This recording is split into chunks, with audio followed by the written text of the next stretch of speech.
Hello, everyone. If you are expecting, this is the live that you need to watch. Thank you for joining us for our second live series. This live, we are talking all things pregnancy. This live, we are talking about all things pregnancy and your journey into motherhood. But this particular live, we are talking about preparing your body. And I'm going to pin it down here. Preparing your body for labor and delivery. So share the live. Share the live. Share the live. Share the live. It's going to be a good time. This is the second live of our series that we are hosting on MomsRaq called Preparing for the Journey of Motherhood. So send the link to someone if you are expecting, if you know someone who's expecting, if you are in the healthcare professional field, please, please, please share this link with someone. Today we have a very special guest. Her name is Dr. Larissa Assam. She is a board certified family physician, and I'm so elated to introduce her to you all and to be on live with her today. We're coming on a little bit earlier because we are in a bit of a time crunch. So please bear with us. Please bear with us. But share the live, share the link. If you have any questions, please use the question box down below. You'll see it like right here. Like right here. So we have Dr. Larissa, and she is going to share a lot with us when it comes to labor and delivery. Most of the time when women are pregnant, you are not provided with information that will help you to go through labor and then to deliver successfully. Outside of that, Christian women, we walk with our faith.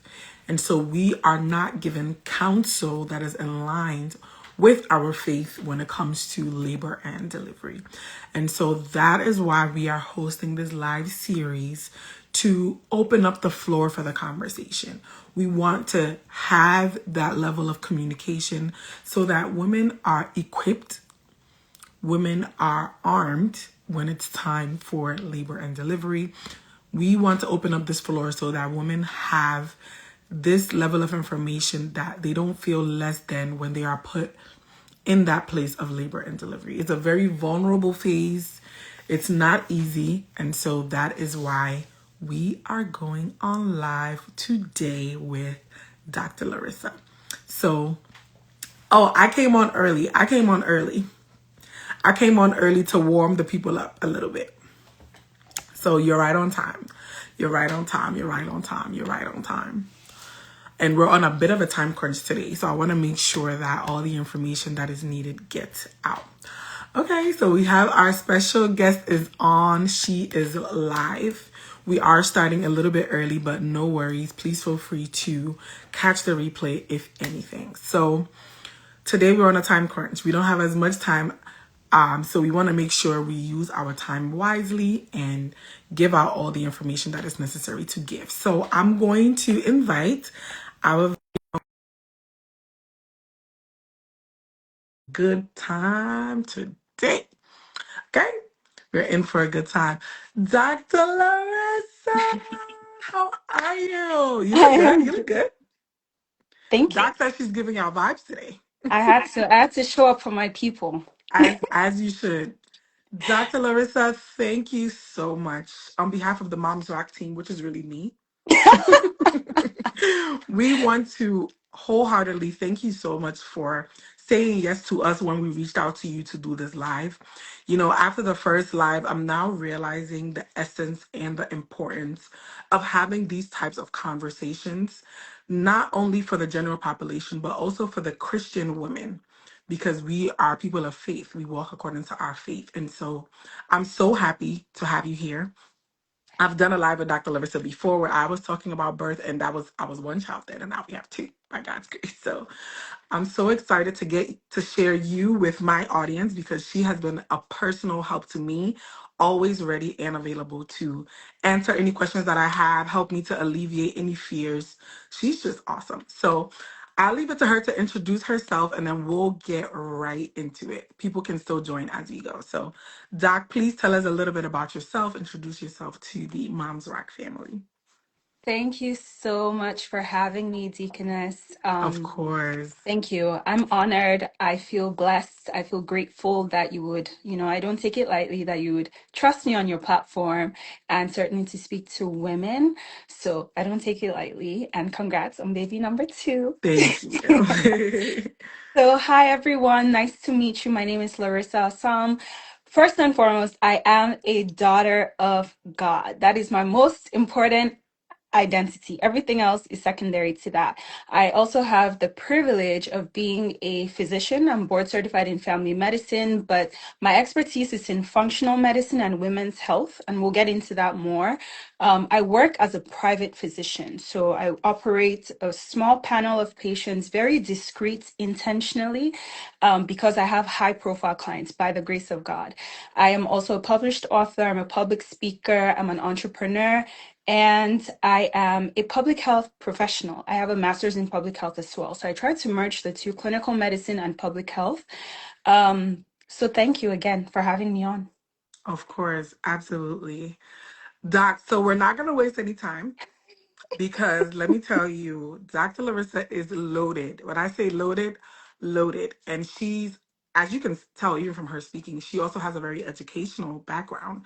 So she loves to also teach this to a level that it's easy to understand and to break down information so that it's easy to consume for everyone. And so we're just going to get right into it. And today we're talking all things labor and delivery. So, Doc, let's say I'm 9 months pregnant. I'm like 39 weeks and 5 days.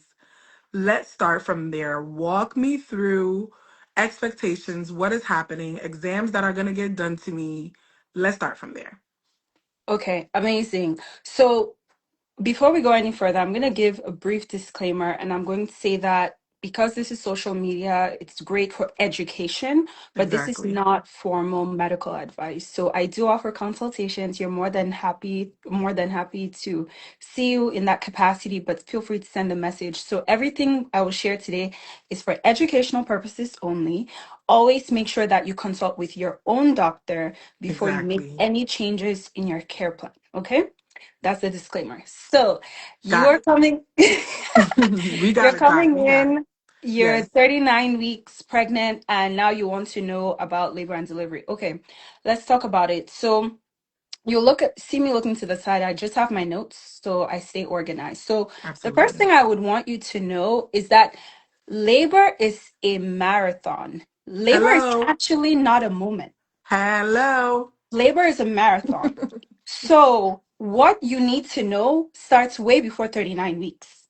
It starts from the moment you think you want to be pregnant. It starts from the moment you hear that I was going to say from the moment you're engaged, but to be honest, it starts from the I moment that you agree. desire to have a child I agree. because all of this compounds on it. I have people who, and I'm going to speak very candidly tonight. Please. I have Raw people and unfiltered. Okay. I have people who come in and they're like, yeah, I want to do this that, and the third, but how have you been eating or living? You just had McDonald's 2 seconds ago. And I'll explain Hello. why that matters in as we go on. But you cannot be casual about labor and you cannot be casual about delivery. And I don't think enough women know that. Those who know and have good outcomes, they don't have good outcomes because of chance. The Hmm. Bible tells us that faith without works is dead. Good. And so when you relegate your life and your entire existence just to chance, it shows that you're not serious. And it shows that you actually don't understand the principles of God because he says faith without works is dead. So what are you giving God to work with? Because Hello. I've seen women who are being told you need to have a C-section like yesterday. And they're like, no, I know the bargain that I have with God. They have gone into covenant with God. Your pregnancy, I think just a little pocket, something to put in your back pocket. That's time for you to go into some negotiations with the Lord. That's the time when you sit and you deliberate and you say, God, you gave me this assignment to bring this child into the world. I have chosen to say, yes, I will avail myself and my body. But God, this is how I'm trusting that you can meet me. And he's such a good God. The Bible tells us that he's able to do exceedingly and abundantly above all we can Above ask, think, or imagine. all.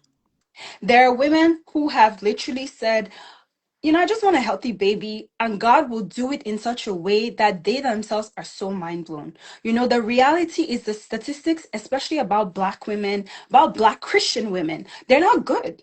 They're not good. And they're not good because God is not good. They're good because people are careless about their health. Is it bad to say that? Doc, you got us. I mean, it's only been like 5 minutes, and No, I'm already feeling the heat. yeah, mercy. I'm sorry. My prayer is not to offend anyone, but I think Oh, nobody my can be offended because you're speaking facts. You're speaking you facts. know, I have a burden for women who are afraid of being pregnant and afraid of delivering babies because this is a gift. This is a miracle that medically we can explain it. But when you really sit down and think of the fact that a child, in fact, multiple children, can grow in someone else's body for 9, 10 months, and then some way, somehow, this small hole now expands so that this child can come out. Only God can do something like Only that, God. Only regardless of God. how you got pregnant. Only God can do something like that. And so I think it's a bit irresponsible to not understand one, what's happening in your body. The Bible says we are destroyed for lack of Lack of knowledge. knowledge. Yeah. And that is the missing piece, the knowledge. Are we reading books? Are we listening to podcasts? Are we asking Doc. the right questions when we Ooh. go to the doctor? It's not enough to just go off of vibes, even social media. Who exactly are you following? Who are you going to for advice? And stop being cheap about your life. Because sometimes you should go to someone and you won't go to them because you want to be cheap. So when you Doc. choose, no, it's true. Doc is When you coming in choose that hot. that's Okay. how you I hope want y'all to taking notes. when you decide that that's how you want to live, unfortunately, there will be results. Consequences. Yeah. Yeah. What you see, what you sow is what you reap. No, Exactly. And this is the truth people don't want to hear. But shout out to MomsRaq ex Dr. Larissa because we're gonna get the real. And this is the reality of the situation. Because we oftentimes we see the consequences of the lack of these things that you're talking about. You're not doing your research, you're not holding up your end of the bargain. And the famous saying that goes, God only helps those who helps himself. So he has to see your effort to also meet you halfway. And exactly, Nurse Anael said exactly the same thing. and People it's are not fair perishing to because God. of lack of knowledge. It's not. It's not fair to God. I distinctly remember there was someone who came to me. Initially, she had just found out she was pregnant, started having sessions. One or two, I told her what to do. I told her specifically how to eat, and we'll get into what you should do practically. But nutrition plays a very big role when you're trying to get pregnant, when you are pregnant, and when you're postpartum. It's very important for your health. I dare say maybe 85% of it is Yeah. what you're actually feeding your body. Yeah. I told her what to do. First session, he's like, I haven't really started doing it. Second session, I haven't really started doing it. And then I noticed she was starting to get a bit offended. So I asked her, like, okay, Mm. so what's going on? Let's talk about it because if this is not a good match, it's actually not good for you. I always tell people I'm not the right doctor for everyone. As you can Yep. tell, I'm not Yep. really the best at sugarcoating things when it comes to Yeah. health, right? Yeah. Because I don't think that that's helping you. But Yeah. if you want someone who's just going to tell you, oh, your numbers look fine and go home, that's fine. That's just not how The I kind of am. doc, And and the that's kind of, it. no, it's not.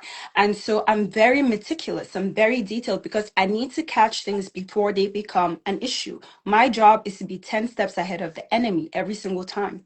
And so in that case, I was quite bothered by that situation and I just could not figure it out. And do you know what the Lord told me? He told me ahead of time she's going to leave at some point. She will not be consistent and Hmm. don't chase her.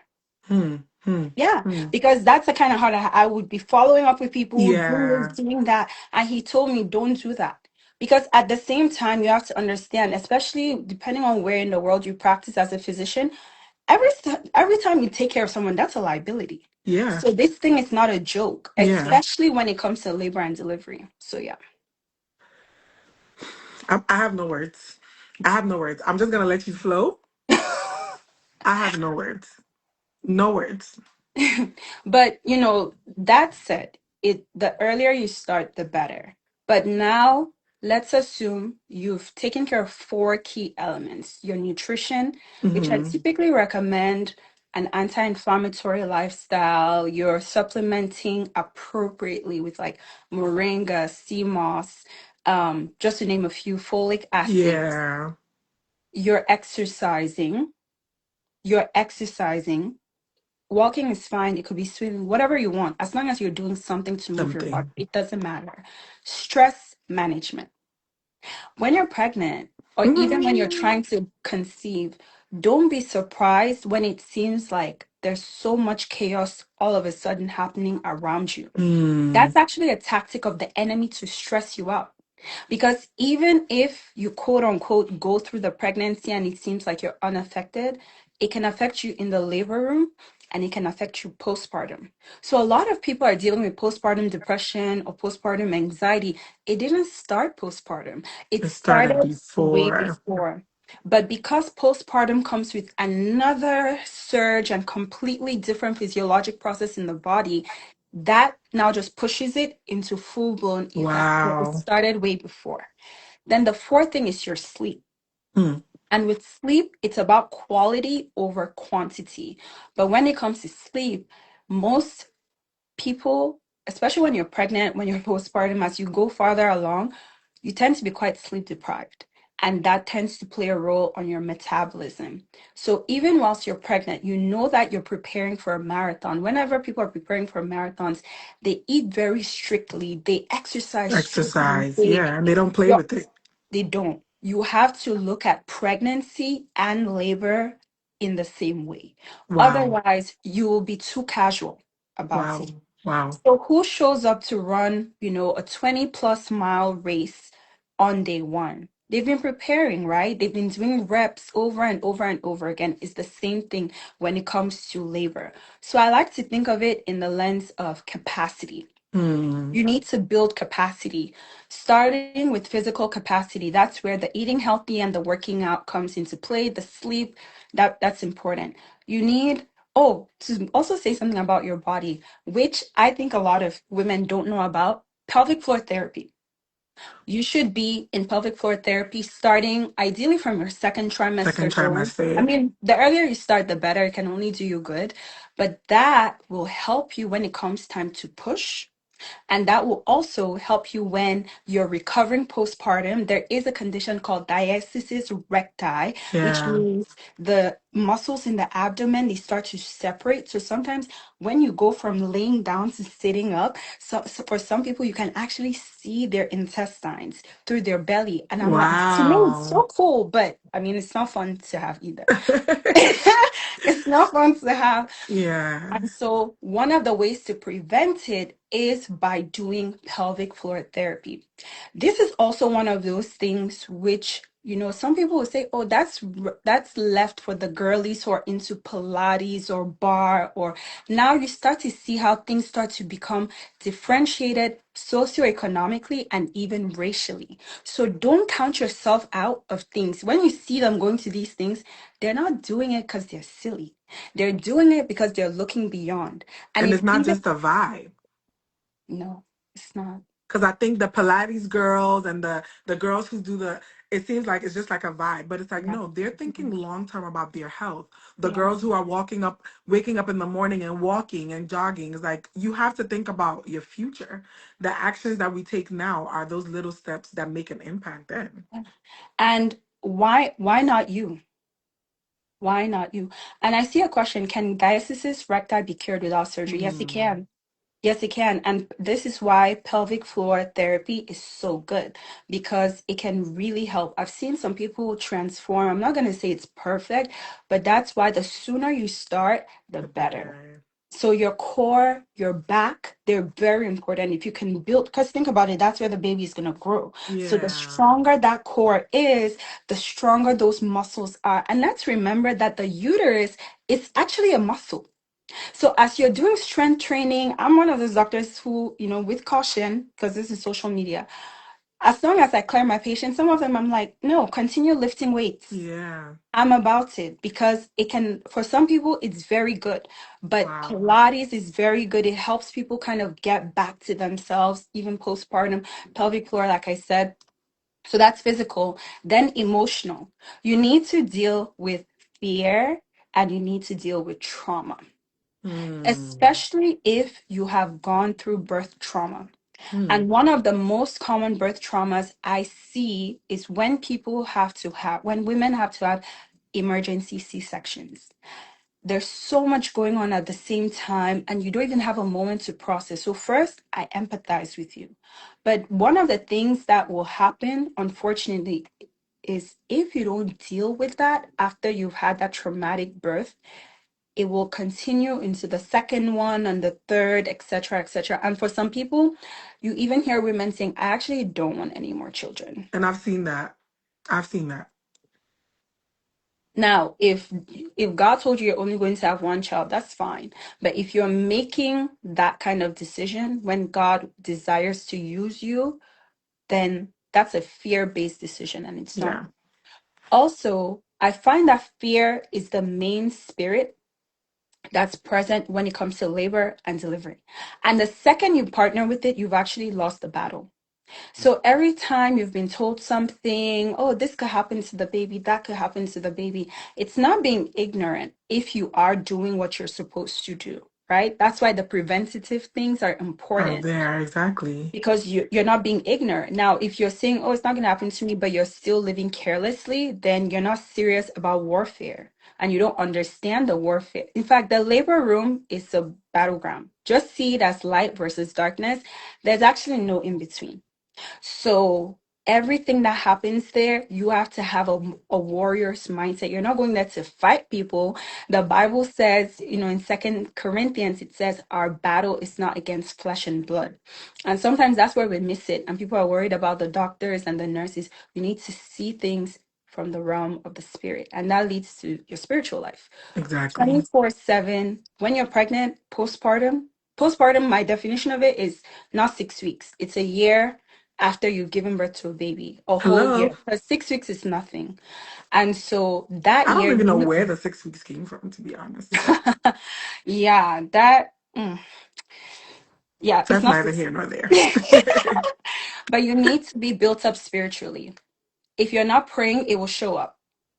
And I think that's something that's so important. I mentioned on the other live with Nurse Anael about the Mhm. importance of having whoever, and I don't want to say spouse because not everyone Yep. may be there with a spouse, but a Mhm. support person Mhm. who, and I like what you're saying because before you even get to the labor room, you should already be praying. But then when you're physically there, the person that should be standing in for you should be there as an avenue of a spiritual authority, a spiritual stance that is interceding for you because, as you said, it's a spiritual activity that is happening. A child was not on the earth a minute ago. And by virtue of you about to give birth, a child is about to come on earth. Yes. And on top of that, you being a Christian woman on top of that. So Yep. the stakes are high. And again, it's not to project fear, but No. it's also to come from a place of understanding the warfare that does go on behind the scenes. And I think it's important, especially for Christians. I just like wake up and understand the battlefield that we are literally in. And it's a war that, you could say, dang, I didn't sign up for this. But the second you said yes to Jesus, you actually did sign up for it. And then I'll just mention one more thing. Emotionally, you also need to be built up. Hmm. Managing your emotions. It's not okay because you're pregnant or in the labor room to have a nasty attitude. It's actually not okay, especially towards your partner. But your emotional maturity is going to be really important. Having boundaries is going to be key because if you don't, you could actually even have someone project emotions such as fear Yeah. onto you. Boundaries are very important because it's a sensitive time. And then social media. a lot of people do doom scrolling, and Hmm. apparently there is a thing wherein, there's a lot of fear being propagated on social media. Women are being told, yeah, just get the C-section because it's bad. That doesn't have to be your case. But if you feed that into your soul, then you now start to partner with these things. So that's what I would say in a And I nutshell. think that's so important. And I want us to just hone in a little bit on the social media piece because, one thing Prophetess always says is when you are pregnant to be mindful of your eye gates and your ear gates, things that you're hearing and things that you're seeing. But now what I'm realizing more, I think it's because my page is just like more mom page and things now every day is like like they're pushing C-sections everywhere. I Yeah. don't see a lot of people talking about having a vaginal birth as much as I see people being like, "Oh, just opt for the C-section, like just opt for the C-section." And again, I always say this with a disclaimer, and I said this in the last live that we always have to think about God's design. What was God's Mhm. original design? And recently, God has been giving me this revelation about how hard we try to imitate the things that he has made Wow. with artificial things and we still end up suffering consequences. And again, this is not to say there are those situations where it is a medical necessity for you to have it. But an example would be like, and this is a very simple example, but just think about your hair. Mm-hmm. Whenever you decide not to have out your natural hair that God gave you, you end up having to do more work, spending more money to manage buying wigs and, doing braids and doing all these things when God gave you your hair for free at zero cost. And you could just rock out your natural hair. This is just an example to give an understanding of this statement that God has literally been giving me a revelation about. Like, if we were just to stick to his original plan, his original order, we won't have to waste a lot of money. We won't have to waste a lot of time. And we don't have to go through a lot of the things that we have to go through. But I'll pass it back. I'll pass it back over to you. I That was a completely side note. I completely agree. And it goes back to the basic things, the Bible says God uses the foolish things to confound the wise. I remember that there was someone who came to me. She was married and she was about to have a big wedding. She was already married. She was about to have a big wedding and she was like, "Oh, she's gonna wait, da da da." But she told me that she had been um, diagnosed with PCOS and Mm, endometriosis, essentially being told that having a baby will be a challenge for her. wow. So my question to her was, so why are you waiting? Mm, Because when you receive a diagnosis like that, you're basically being told there's war in your womb. So the way you even approach labor, delivery, pregnancy, everything now has to be on a different level than someone else who doesn't have any of these quote unquote issues. And so she was like, oh, okay, she didn't think of it that way. They started trying, she got pregnant 2 weeks later. wow. Why? Because she literally just made a few diet changes here and there. 2 weeks, 2 weeks. But I say that to say that was truly the God factor. But Yeah. sometimes, even with the dietary changes, we cannot predict this thing, but it gives God something to work with, right? And it goes back to the basics, like taking care of those. And just thinking of, I want women to know when you're going into the labor room, when you're pregnant, understand that your body was made to carry a child. Your body was made to do this. You were made to do this. You actually don't need any external whatever for the most part. There are exceptions, and we can talk about that. But for most women, if we just allow our bodies, they will do what they need to do. And if it's okay, let me share a few research statistics that I think could really help. Absolutely. Yeah. So, 1 in 3 first time mothers will get a C section. One in Wow. three. So, think of three women you know. If the three of them were to go into the labor room, 1 out of 3 will get a C section. First Wow. time moms. That's a very, very, very high rate. And you have to ask yourself why. One of the biggest reasons for C-sections is the fact that labor was induced. Not Mm, naturally, but it was induced when the person went into the hospital. So, even when you go into the hospital, it matters. Now, the statistics show that, again, for first time mothers, okay, If we were to leave them alone, 90% of first time moms who go into labor on their own are Wow. 41 weeks.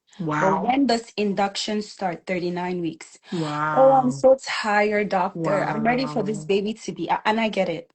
Trust me, I get it. Like, I can actually, let me not even say I get it. I can only imagine what that's like. I'm not going to say I get it because everyone is different. But understand that whenever an induction is started, you're on the clock.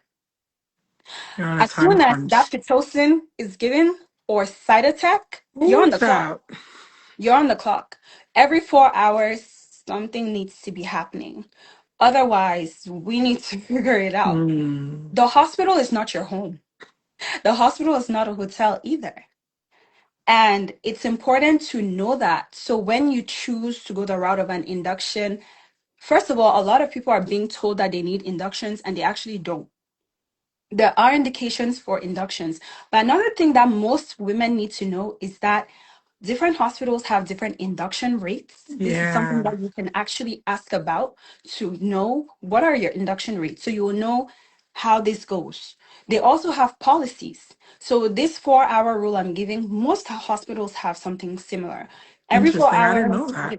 mhm, every 4 hours, women in the labor and delivery ward should be checked because we need to keep this thing going. And that's how I was trained. And so a Wow. lot of what I do, I had to kind of break away from what I was formally taught and really do my own research and understand this thing physiologically. So understand that the moment an induction starts, you're on the clock. The moment you get an epidural, you're on the clock. Time is not on your So, side.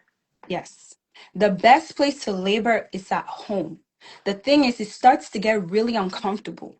And so you want to do something because you're so restless and you're so uncomfortable because you're getting there.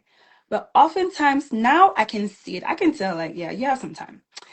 You can go to the hospital, but just understand that from the moment you get there, even if they're going to watch you for some time, they're not going to start Pitocin or anything else. Even that, as long as you're in the hospital, you're on the clock. At some point, you have to figure out what are we doing here? And oftentimes, the sooner the induction starts, then the sooner the time to C-section comes. That's what tends to. Hmm. Now, let's think beyond. That happens with the first pregnancy. So that means with the second one, the discussion now becomes a VBAC. Can you even have a vaginal delivery becomes a big question mark because why we did not let the body do what the What body it's was naturally naturally supposed made to to do. do. Lord have mercy. Lord have mercy. So, Lord have mercy. And I can resonate with what you're saying because my first time I went to deliver, I had Pitocin with my firstborn. And let me tell you, that pain is like, there's not even a scale to put it on because what? yeah. But the second time around, when I knew better and did better, I labored at home exactly as you said. And there's nothing like the comfort of, I was laboring in my own couch. But that hospital bed, first of all, I'm on the taller side of, Oh, yeah. the average woman. That bed is not comfortable at all. But I labored at home. And then when I finally was like, okay, babe, we can go, my husband was like, oh, can I go cut my hair? I was like, yeah, go ahead. Go. Because in my mind, I'm like, I'm going to go spend time in the hospital doing this anyway. Might as well do it in my house. I can eat. I could drink water. I could live my best life. This is my home. And then when you get to the hospital, it's like, oh, it's go time. So I got there, they checked me. They're like, oh, you're actually 6 centimeters. So we're just going to let your body do what it naturally does. And I'm like, oh, Wow. okay. Because the first time, as soon as I got in, they checked me. They're like, "Oh, her temperature is very, her heart rate is really high. Yours is also really high." And I'm like, "My heart rate is probably high because you guys are making me uncomfortable. Like, why are there 6 people, in the room?" But that's neither here nor there. Yeah, Yeah. Sis Aldine, she agrees. She said I labored at home until about 5, and you just know. I think you just know when the time you're like, okay, it's time to go. Yeah. Because people ask that, like, how do you know? I'm like, your body just knows. This is God's design. So just And wanted to add that. sometimes, no, thank you for that because it's very practical. And so there are two things I want to talk about. One, there are some hormones that your body releases at Mm. different stages to help you through that labor process. So I mentioned fear earlier, and the reason why fear is such a problem is because it disrupts what I'm about to say. Wow. So the hormone that you want naturally is oxytocin. And we're ladies, right? So we're gonna talk. Actually, I would encourage you to invite your husbands to listen to this too, because I they play agree. a huge role I in agree with this. that. Um, or your partners. So oxytocin, it's a hormone that's associated with love and safety, and it's the hormone that helps your body to contract. So Hmm. pitocin is the chemical or synthetic version of Version. oxytocin. So because it's synthetic and we're kind of forcing the body to do what it naturally would do, that's why you feel them so hard. It's a thing that every doctor knows it, every mom who's been through it knows it. You can actually feel the difference, I have no which is words. amazing, right? That you can tell the difference. And then it's also associated with breastfeeding.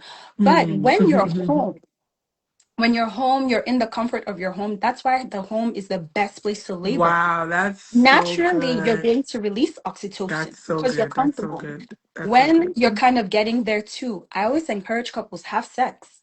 It's good for you. That's how, and I'm speaking to Christian women here. This is not the season to say, oh, I'm not interested. No, that's actually one of the best ways to move things along. And there's some other tips I'll give, but it's really good for you. And then what you don't want is adrenaline. Hmm. Now, adrenaline is the fight or flight hormone. So when you're afraid, your body goes into fight or flight mode. So that's why fear is such a problem. So now your body starts to release cortisol, which is the stress Oh, hormone, and this is adrenaline, good. which is the fight or flight hormone, because you're scared. This is why you have to treat fear like it's the plague. Like, I cannot afford to be scared because automatically it now makes your body tense. You can't push as you would. It just disrupts the whole flow. So that's why that's really important. And then also know that there are typically three settings you can plan for. You can plan to deliver at home, and I want women to know their options because it seems like that's reserved for a subsect, and that's not the case.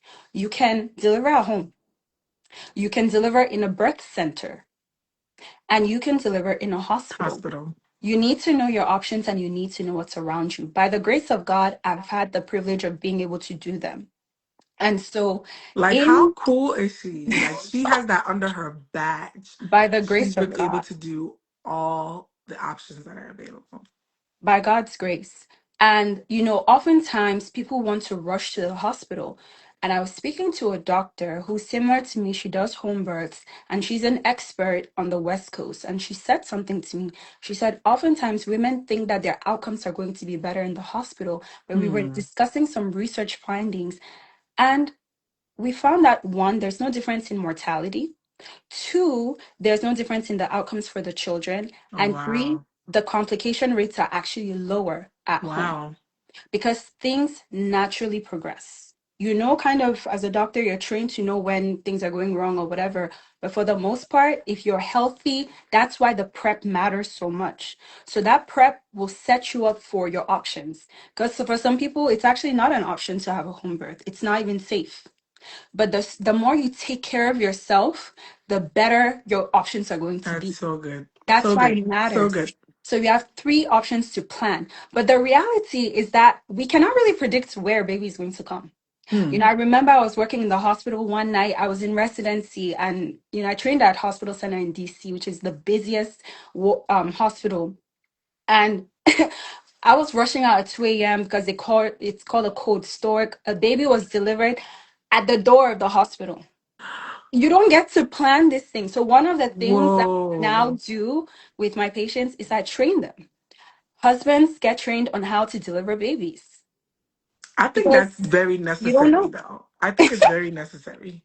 You don't know when this child is going to I don't know come. how my husband's going to deal with that, but I think it's necessary for the support person to be educated. To just know, what Yeah, does this even look I like? agree. Is good. So that's it. All right. Guys, the information is informationing. The rebuke is rebuking. So now, Doc, we want you to give us the nitty-gritty details, right? How does somebody know that they are in labor? Mm, What are some trigger signs of things that they should pay attention to? How do we reduce the pain? Is the pain reducible? mm, Is the okay. pain reducible? Because I think part of what perpetuates the fear is that people are afraid to go through, women are afraid to go through the pain. Mm, But I said on the last live, I don't want to get ahead of your answer, but I said on the but last yeah, live with Nurse Anael that yeah, pain is a part of the process. Because without the pain, you can't really push. yeah, And so I want you to talk a little bit more about that.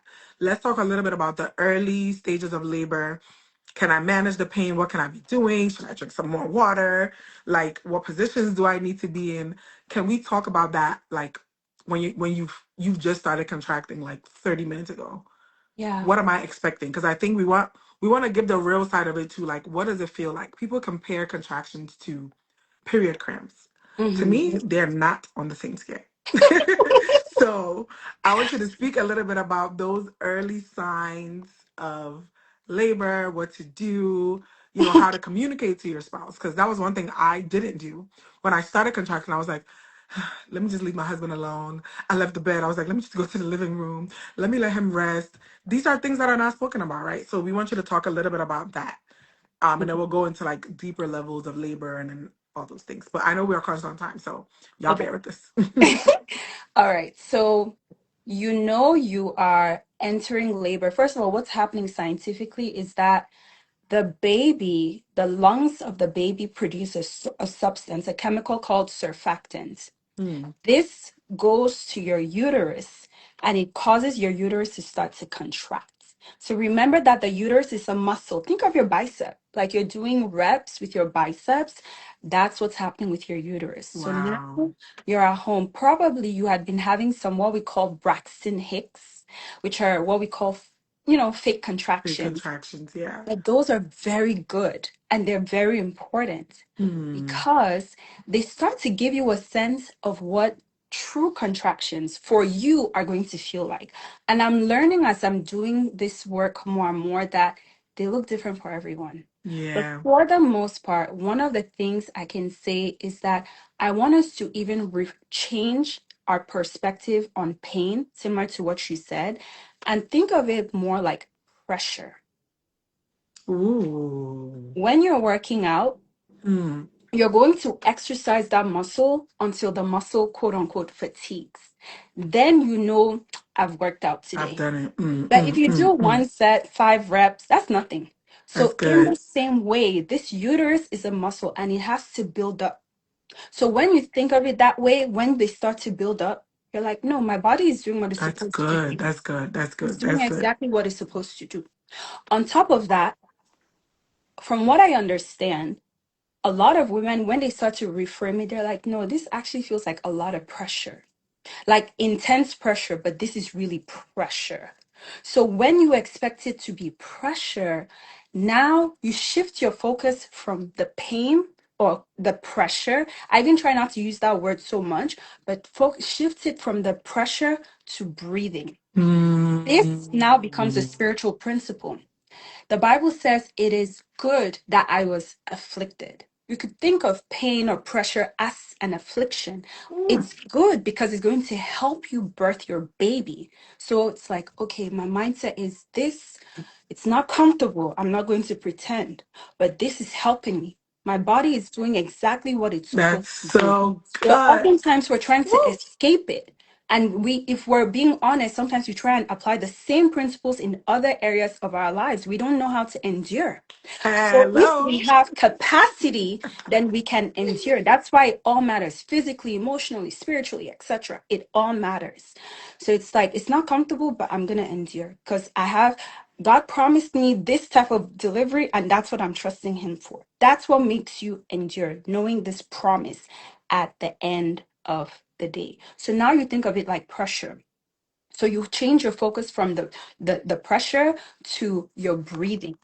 You now, each contraction should be focusing on breathing. There are different types of breathing. There's specific breathing that you should be doing in labor. There's one I call J breathing, But wherein Doc, why they don't teach us this? I'll be honest, What's my medical professional doing? in the insurance model, let's be honest, they only have like 10 minutes. So to really get into the nitty gritty, it could be challenging. But I put all of this in my Cherishing Pregnancy book. But J breathing, it's like you taking a breath and you draw a J through your body. So it comes in at the top like a capital J, and it's like the exhale should be coming out through your belly button. That's how you breathe through a contraction.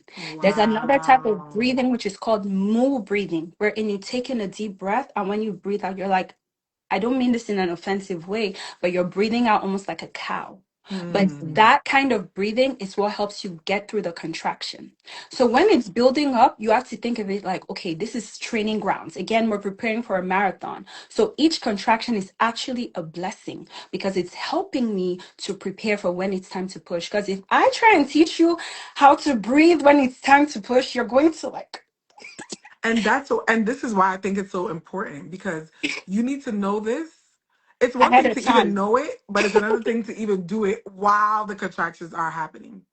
Because the first time I didn't really know, I knew you had to breathe, but no one really gave me a specific technique. But then after going through it the second time, I was like, oh, it's on and popping. So I breathed my way through those contractions the second time because that's the only thing you have that can give you any form of relief while you are going through it. But And who's that supposed to teach you? Because my physician did it.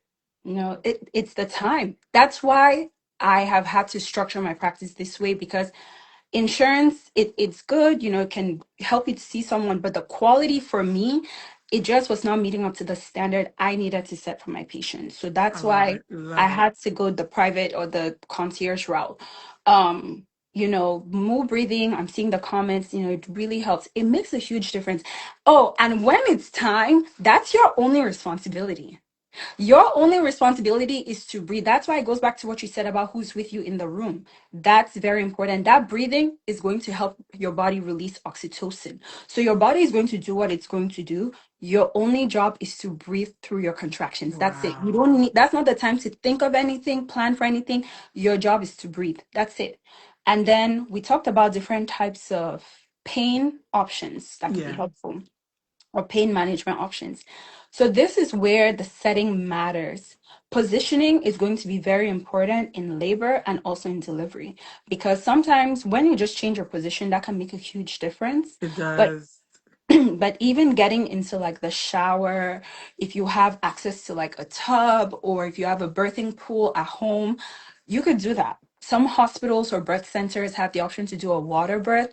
Water is very, very good. Very good drinking it and also living it or being in it. What This else? is What else? so. This is so so good. Because I Um, remember even with my second born, when mhm, I was laboring in all sorts of different positions. Sometimes I'd be on all fours. Sometimes I'm mhm. trying to lay on the couch. I was trying to sleep through the contractions. Actually, Yes, yes, like I was that's good. trying very. Once it ended, I'd be like, okay, and I'll literally try my best to sleep. And there Yeah. were moments where I was able to sleep, but when it hits again, girl, it's on and popping. It's on and popping. Okay. But It's showers like definitely help. My husband, he came, he was like, okay, it's okay, let's get in the shower. And it actually helped to like ease the pain. So I guess every mom does have to find kind of like that comfort level as they're going through it to help mhm. them get through it a bit easier. Being on all fours is very anything that's going to induce gravity is good. Standing, walking Yeah. around, that's going to be Yeah. really good. Counter pressure, so having your husband apply counter pressure, like especially in your back area, that's huge. And then I talked about the breathing as well. Now, depending on where you deliver, your options will vary. I don't have anything personally against epidurals. Some people, because they're struggling or because it's a bit too intense, if you feel like you're at a point where you need an epidural because it's going to help you conserve energy for later, Yeah. please get an epidural, right? But know that you also have some more options even at the hospital. You could ask and see if that's a hospital that offers nitric oxide. That Is could be that a like the laughing laughing gas? gas. I've Yeah, heard that's about the that. laughing Okay, okay. gas. It's very big in the UK. Home births are a Wow. thing. They're very common in the UK. It's only in America, to be quite honest, that they're It's not always common. America. Always Yeah, America. and I used to work in the UK, so I really got to see it. I saw it Wow. personally with my cousin's baby, and then, professionally, I got to see that as well. Women are often asked, as long as there are no major complications, like for that option, and you can just deliver at home. And then you could even ask for morphine. That can also be an option. So you Gotcha. have Gotcha. options. Perfect. Perfect. Cool. So we're going through the labor. We've gone through the medical interventions like the Pitocins, and we've kind of gone through how to manage the pain. And I think it's such that part is so big and it's so important because even like the laughing gas, I only found out about it through another sister. But Mhm. again, at no point was it informed to us that, hey, Yeah. these are things that are available to you. It's just like an in and out. Oh, okay, let's check to make sure you're good. Yes. Let's check your belly, make sure everything is moving correctly. But there's a gap. There's that gap in the education, even for the patient. So I'm so glad you're speaking on this. And I'm so glad you are medically certified and licensed to do this. So you're not just telling us, you're giving us an avenue, a resource. And for those of you who don't know, Dr. Larissa has done many home births, all types of births she's well versed in. So if you are expecting and you're looking for a resource, she is the resource. Besides the fact that she literally carries the fear of God and you hear her speak, she has a righteous indignation for this topic. She is called for this assignment. It couldn't be me because, it couldn't be me. But I don't like seeing people in pain. I don't like seeing blood. And I'm just that. I wanted to be a pediatrician when I was younger. Couldn't happen because I just don't want to be there. But she really carries this assignment. So if you have any questions, she actually has a virtual experience, even for those who are not even in her state. So feel free to utilize her as a resource. But we'll talk a little bit more about that at the end.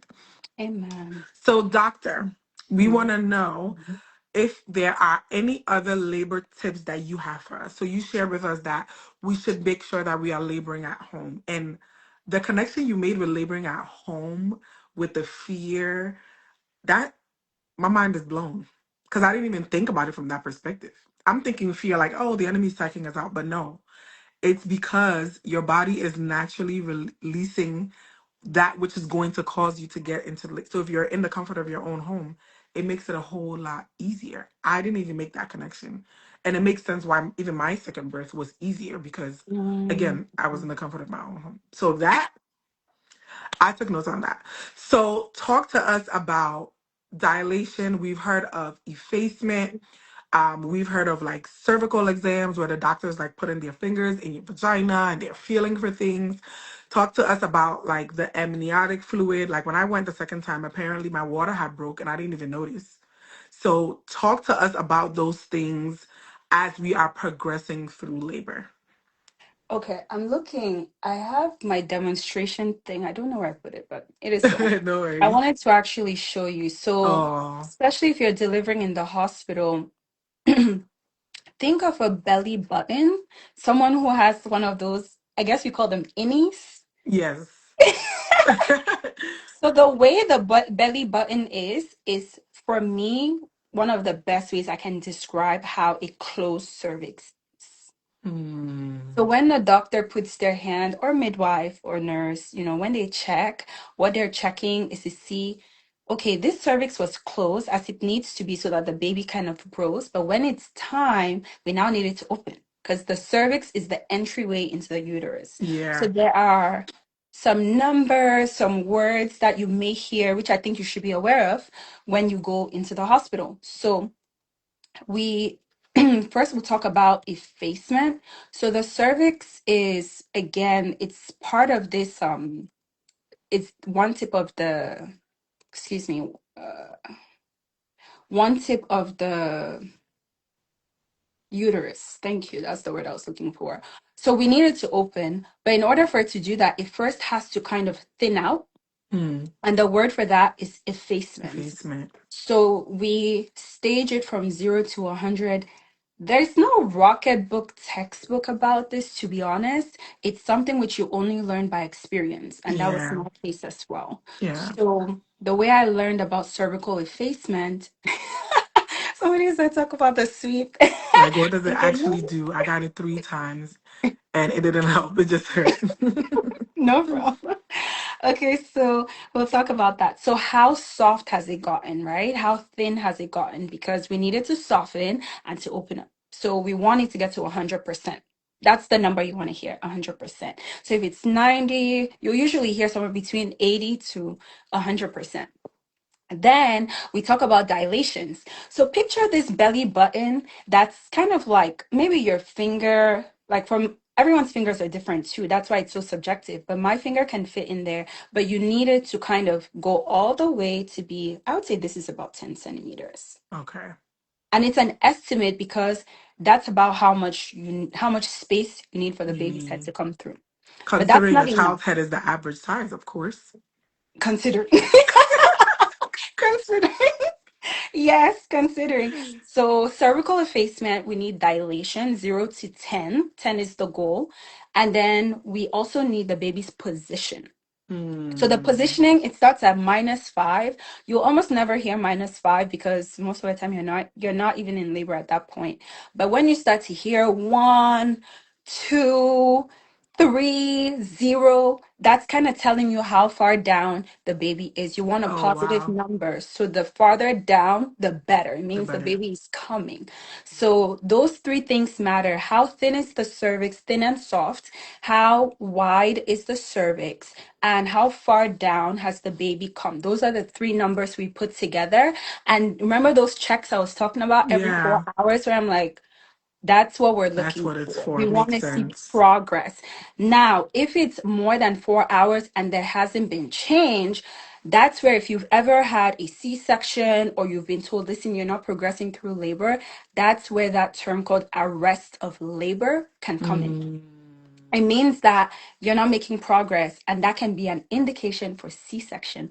Although it's actually not a true medical indication for C-section if everything is fine. That's just a disclaimer I want to put here. A lot of Yeah. times, women are going to be told you're due for a C-section. You're due for a C-section. The metrics I use to make that determination are very different, and this is why hospital policies matter. Doctors comfortability that matters because what one doctor is comfortable with, another doctor may May not be not comfortable be. with. Yeah. So, where you deliver, who delivers your babies, it's very important. Very, very important. So, now when we talk about membrane sweeps, what happens is okay, if we're trying to move things along, maybe you're at, usually it starts around 39 weeks. They're trying to get you to deliver, so to speak.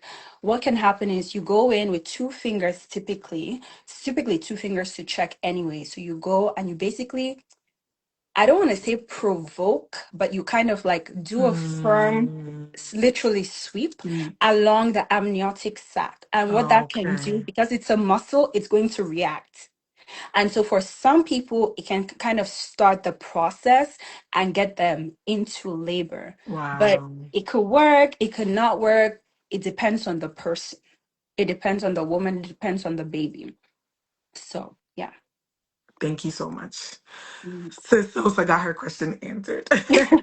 So now we want to dive more into delivery. And we spoke a little bit about this at the last slide that there's a method to pushing. Yes. And I actually found out from one of my nurses. She's like, there is a way to push. You don't want to push too fast because then you can tear. So you have to push in moderation, listening to, but again, it's important to have this information now because when you are on that bed, you could care less what anyone is trying to tell you. And I'm just giving y'all the real and raw. You could care less. Right. I remember the first time the doctor was like, hold on, because he had just came in the room. So I guess he thought I was gonna be laboring for a longer time. So he was just like, let me just go get a cup of coffee or something. And there, literally within like 5 minutes, I was like, oh, no, she's about to come out. She's about to come out. And as she was about to come out, he was just now walking into the door.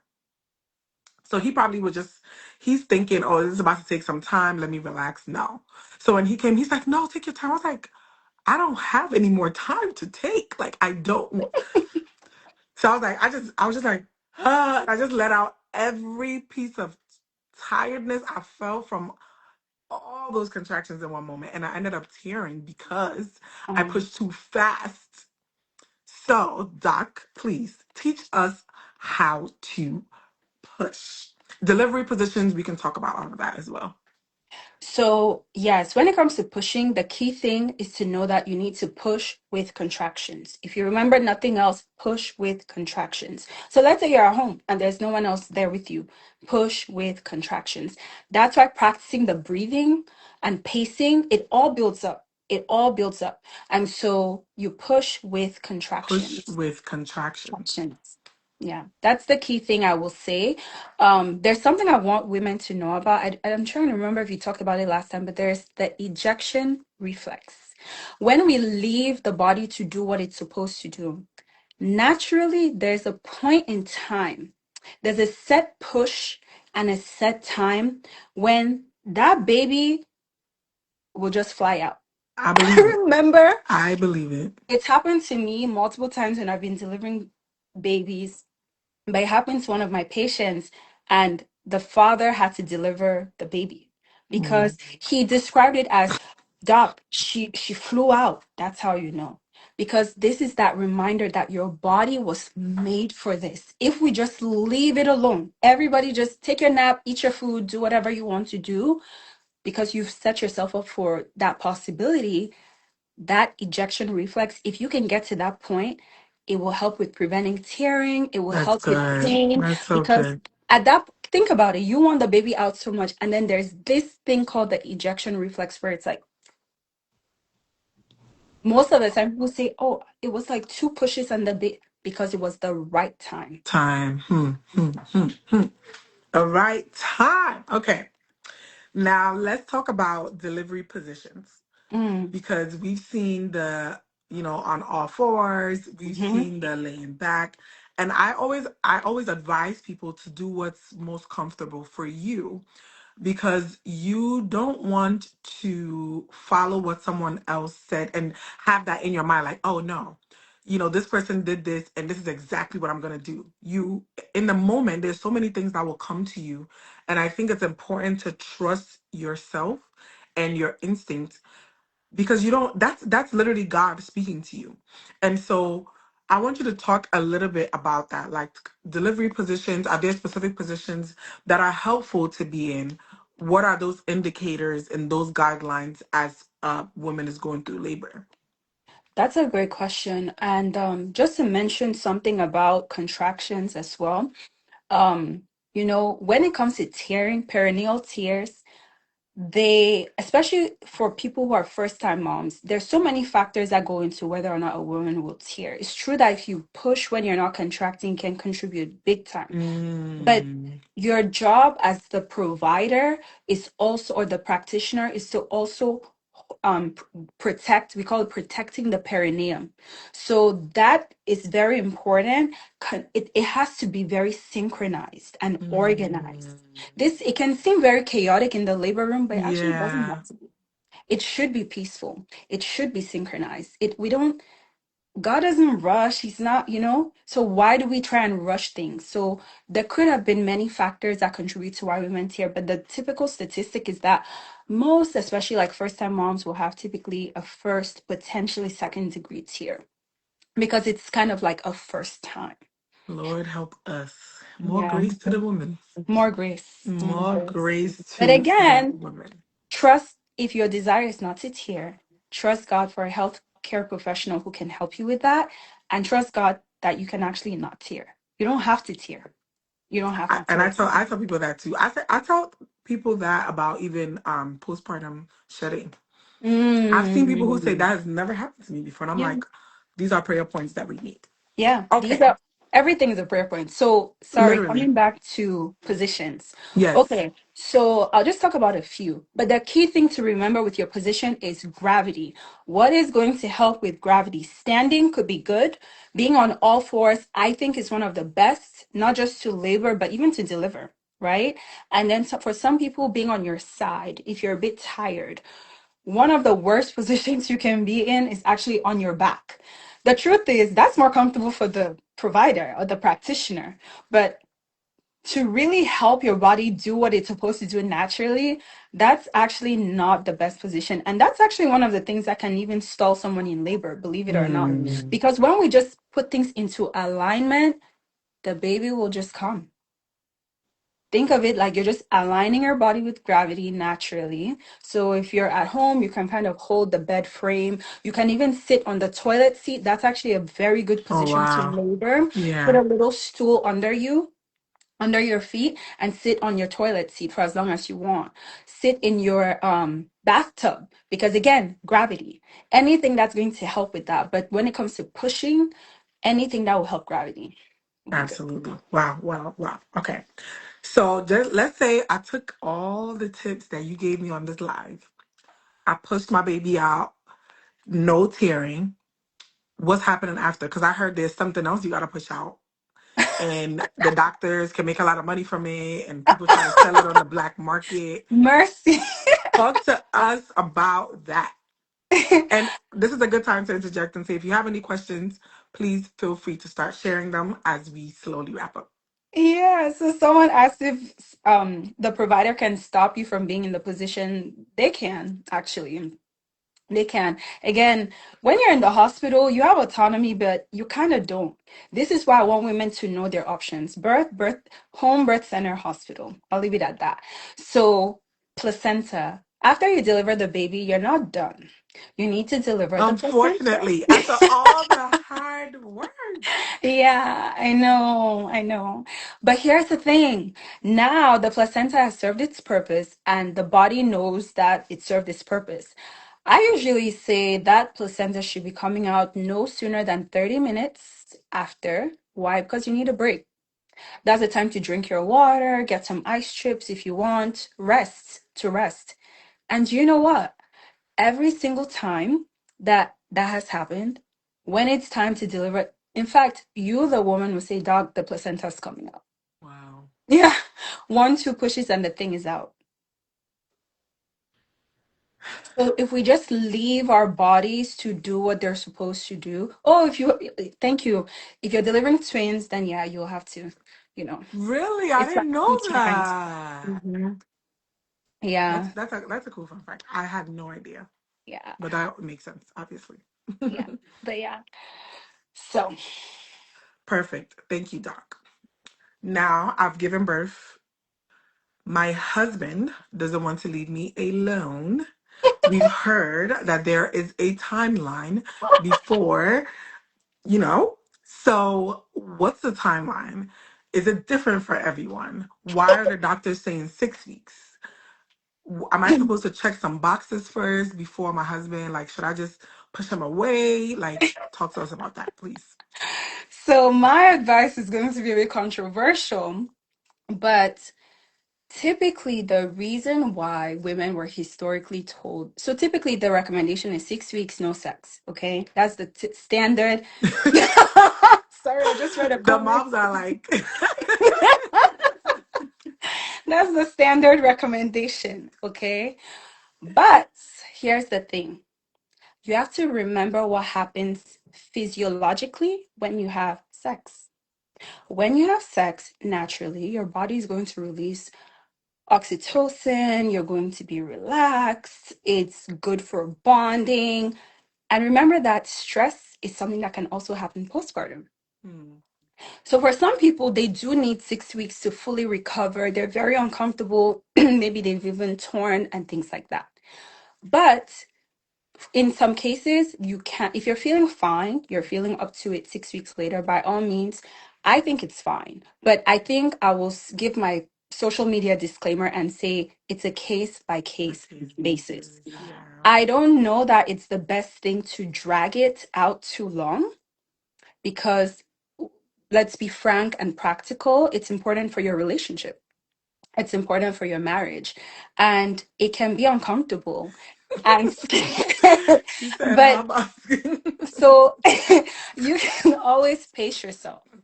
If you find that, I heard a doctor say this once. She said, "Do we tell people not to have sex when they're on their periods?" That's So a perspective. as a couple, what's your agreement on that as a couple? That should kind of help you determine what you want to do. But if you're both up to it, you're feeling fine, you're up to it, then by all means. I think the key here is communication. But Again, remember that fear is a key thing. It's something which, it's going to try and come up over and over and over again. Don't feel pressured, but you could have sex.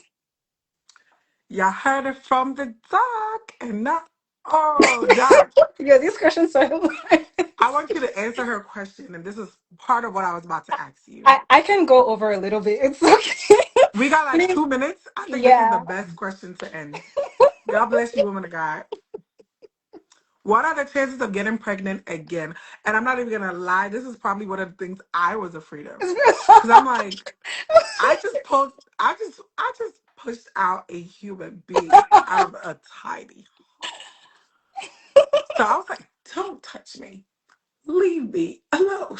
But I think it's important to talk about this because people genuinely don't know. Yeah. But this was one of the first things my doctor actually addressed when I went for my postpartum visit. So I want you to speak on it, please.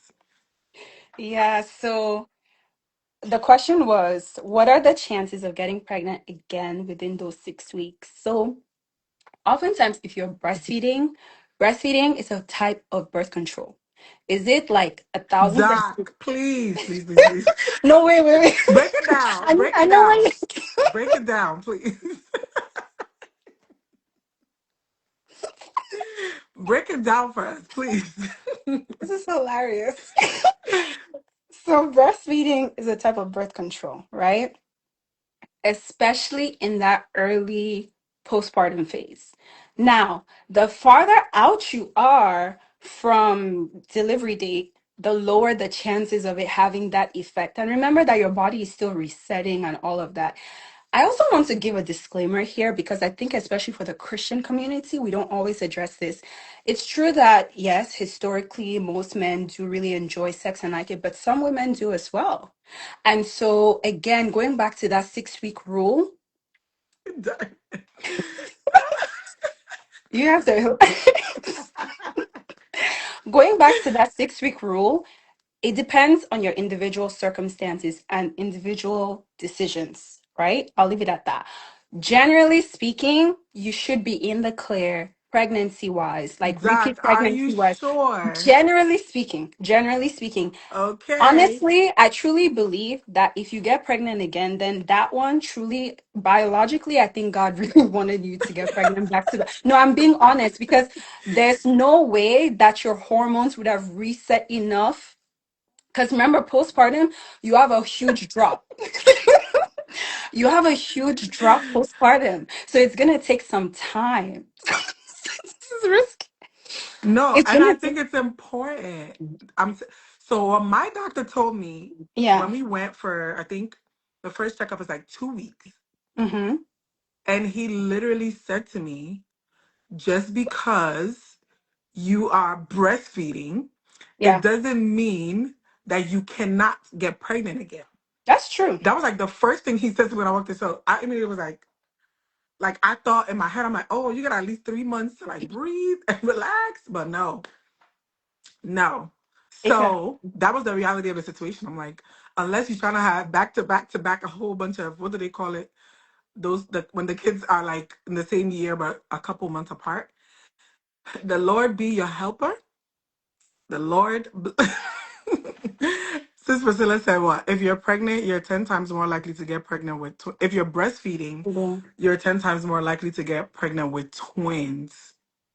And she said something key too. She said, Irish twins, yes, that's the word I was looking for. if you get your cycle, you're gonna get pregnant. That's key because that basically tells you that your hormones have reset enough for you to now be able to get your cycle back, right? So that quote unquote birth control effect, it may not be as potent. This is why it's a case by case basis. But generally speaking, those first 6 weeks, you should be okay. Again, I truly believe if you get pregnant, I think God just wanted you to be pregnant back to back. Because the other thing to balance this conversation out to is to briefly talk about birth control and the fact that there are hormonal options and non-hormonal options. You can start them most of the time, some even from when you're leaving the hospital after you've delivered, but some women don't do that well with hormonal birth control. So it's good that you actually know what your options are. And if you don't do that well with hormonal birth control, breastfeeding could actually, for those couple of months, be quite helpful. But that was a good point. If your period is back, then it means your body has reset. So now, if you don't want to do hormones, look into things like condoms, for example. You could consider the withdrawal method. A lot of that does require strictness. So you just have to see what works best for your It situation. requires a lot of faith in your spouse. Yes. Yes. So leave that up to you, sisters. Leave that up to you if you're willing to take that risk. Yeah. Doc, this has been amazing. We're coming on time, so I wanted to give you one last time for any final remarks. And if anyone has any last minute questions, I think this has 10 out of 10. So ask your questions, but I'm going to give it up to Doc to give us any. Please, Sister Andrea's question. What did she ask? Yeah, may have. Like, if you're not ready for penetration, you can just do everything else? Yeah, yeah, definitely. Whatever is like again, remember no, okay, this is good. Let's talk about it. Yeah, oh my Because we're God. talking to like Christian women, right? Let's talk about it. These things are like people are so prudish about them. Let's talk about it. Your postpartum, your healing, whatever you need to do to feel good, do that. Do exactly that. Because there's nothing that is coming to mind for me that is really concerning. So if that's what you want to do, by all means, feel free. And so nothing is off the Yeah. table. And I think too, it's important to also share that when you are going through those first couple of weeks, if you and your husband were having sex every day and he now has to go, there is that realm of like self control, right? Let's But be there's real. also that realm of like, you don't leave your bro out here suffering. Like there's both sides to it. Like self control, all right, you on your own, but there is that realm where you can also step in the ways that you are comfortable, of course, Yeah. to help your brother out. Yeah. Okay. And this is where, as a couple, I think it's really important to make sex fun. It shouldn't be a dread. It's true that your body doesn't belong to you anymore after you get married, especially, but make it fun. So it shouldn't be so like, oh my God. No, what are the things that you enjoy? Do that. Whatever it is. The Bible says the marriage bed is undefiled, right? Do the things that you enjoy so that it doesn't feel like such a drag and it can actually feel like something you're looking forward to. Amen. Amen. Since Aldi said the pull-out method isn't safe, don't try it. Sister Diamond wants to know where we're going because the party's just getting started.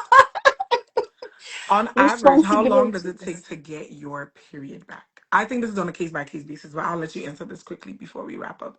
Yeah, on average, for people who are breastfeeding, it could be 6 months, but it really depends. It's really case by case. Perfect. Pre-sperm. Pre-sperm is a thing. What is that, Doc? What is pre-sperm pregnancy? That one, Apparently, it's a thing. maybe we need a part two because Yeah. Yeah, yeah, we might need a part two for that. Pull out is yeah, not effective. See you in 9 months.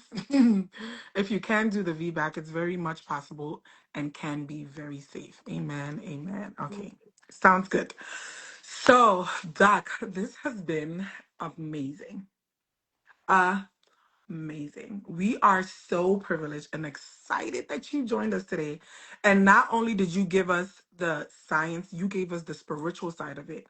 And you gave us the reality of the things that we need to be making sure that we are doing. And again, this is the propaganda that I think we need to be seeing on social media. And Doc, we want this kind of content from you. Like, if you know you're pregnant, why are you not taking walks today? we yeah. want we want that because I think sometimes too I'm hearing the urgency for Christian content creators to arise, not just to Mm. blend in with what is being done, but to be a voice of the Holy Spirit being used for people. Amen. And when Christian content creators are creating content, you should be planning with the Holy Spirit so that you're speaking to the people who need to be spoken to. So That's it could true. be one video of Dr. Larissa saying, you know, you're pregnant. There's no reason for you to be eating that McDonald's burger. These are 5 things you need to make sure your meals include while you are pregnant. And just like that, you just slap somebody. They may not tell you, but you slap them. Mm. Mm. So we want that kind of content. But anyway, you guys, Dr. Larissa is amazing. Amazing. As I said, she has her own practice called Rofi MD, and she has so many different services that she offers. She provides support during pregnancy. She has many books that she's written, and you can see the well of knowledge that she has even shared here. She recently released a book about hair. Doc, can you talk to us a little bit about that? I want the people to know that you have resources that they can tap into before you go. So please share that with us very quickly, and then I'm gonna let you Yes, go. please. So, by God's grace, I just released the book called Crowned, and it is basically a compilation of everything you need to know if you are a healthcare professional, but also someone who really wants to take care of your hair. I've been doing hair since I was about 8 years old, and I Wow. studied hair in undergrad. My research is in it, etc., etc. So, I put together all the knowledge, scientific and practical, that I've learned over time. It also is faith based, so it has affirmations and things that you need to know and internalize to even love your hair enough for God to allow it to grow. But putting all of that together, it's a resource that I believe every woman, every healthcare professional needs to read. It's available on my website. So if you go and click my books on my link, you'll be able to get it. But yeah, everyone will get crowned. Yes. And she also sells Moringa, which has so many health benefits. I'm about to get my life on it because you got me all the way together. I'm like, okay, before the next child, I got to get it together. Okay. And Diamond has been on her nutritious wave. So she's been coming for me too. Like, she'll come to my house and be like, don't be cooking with that oil. You don't need to be using this. You don't need to be using that. So I'm like, okay, okay, okay, okay. But you see, when we put those nutritious things in a perspective that is like, this is your future. You're trying to birth out a child into the world. You want longevity, right? We don't even want to get into breaking generational curses and all these things because we already know how the story goes. Why not start with you? Why not set a new order, within your family? And I love that you said you had to unlearn so many things that you were taught in school, because that's the same thing that happens with us in pregnancy. There's so many things we have to unlearn. We saw our parents eating whatever. We Mhm. saw them eating bad and eating things that they didn't need to be eating. And so as a result, you're like, oh, let me just eat whatever I can eat. But you see, this is all part of us renewing our mind and setting a new order. So even if someone is in their seventh month right now, just based off of this live, they now know, sis, you need to be eating better. If you want better results, if you want a better labor and delivery experience, eat well. Your nutrition matters. So I love that you spoke on that. So please make sure, capitalize on the resources that she has. She provides consultation services. If you want her to deliver your baby at home, she will travel and come to you, doc. I believe you offer that as a service. She'll travel and come to you. Who knows? Maybe my next delivery might be a home birth with Dr. Larissa. Let's see if I'm up for it. Let's see if my husband is up for it, because, he's not a very medical savvy person. But she's a well of information, a well of resources. If you have any questions, you can even DM her, tell her MomsRaq sent you. But please click the link in her bio. Look at all the resources that she has. Again, you see the wealth of knowledge that she shared here. She's faith based, Jesus backed. Faith based, Jesus backed. And you're not going to get that with your insurance provider. Okay? Okay. So, Doc, God bless you. Thank you so, so much. And I'm going to partner with Dr. Larissa as well. I'll share more information in my story just so we can see more of her. We can get more benefits from some of the different products that she offers. And I'm trying to get her to push out more content so you guys can see the Hold me level of accountable. knowledge that she has. Like, she's amazing. So God bless you so much, Doc, and we're so grateful to have you joined us. For those of you who don't know, this live was a series of 4 lives. The first one was on preparing your body from pregnancy with Nurse Anael. Our second one was, which has just ended, unfortunately, was with Dr. Larissa on labor and delivery. But feel free to continue the conversation in her DM if you are expecting and need additional resources and support. Our third one is going to be on Thursday with the Lady Lucy. And we are talking about the journey of motherhood. I just walked into my home with the baby. Now what? Now what? Because that's not spoken about. So that will be the third one. And then last but not least, our banger of it all is going to be maintaining your spark. It's been said that women lose their spark. And I think Doc will probably have a, scientific reasoning behind this. But for time's sake, we're going to be talking about how to maintain your spark after giving birth and in the postpartum phase. So if it's your first time joining us, make sure to follow Dr. Larissa's page. She has amazing content as well. So we would love to continue to connect with you all on this journey. We want to be of help to you on this beautiful journey of pregnancy. And we trust that God will bring every expecting woman who is watching this live today to an expected end. May the Lord give you strength. May the Lord give you all grace as you are in the journey of pregnancy. And may He give you the grace to push like the Hebrew woman in the name of Jesus. God bless you all. Thank you so much. And see you on Thursday. God bless you all. Bye. Thank you for having me. Of course, it was a pleasure. God bless you.